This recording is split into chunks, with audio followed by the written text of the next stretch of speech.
Welcome to the Learning Pines YouTube. We hope this video helps. You start by organizing the source and destination files so linking is reliable. Open both workbooks and verify paths. Relative paths avoid broken links when moving files. Next, name the source range or note exact cells. This makes formulas and queries stable. Choose the linking method now: direct formula for small ranges, power query for transformations, or get and transform when you need refresh control. Once chosen, you're ready to create the first connection step by step.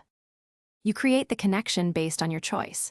For quick cell-level links, type an external reference formula and drag to copy. Structured references prevent misalignment when rows change. If you imported a table, turn source into an Excel table and reference its name. This keeps links dynamic when adding rows. For complex joins or cleanses, go to Data, Get Data, and build a power query.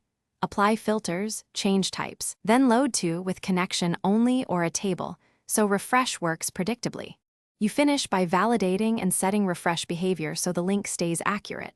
Refresh once and inspect values, then set automatic or manual refresh depending on workflow. Make sure calculation mode is not set to manual and enable workbook links when prompted. If something goes wrong, check paths, renamed files, or moved sheets first. Use edit links to relink or update sources.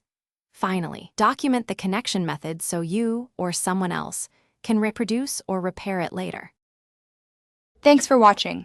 Consider subscribing if we helped you.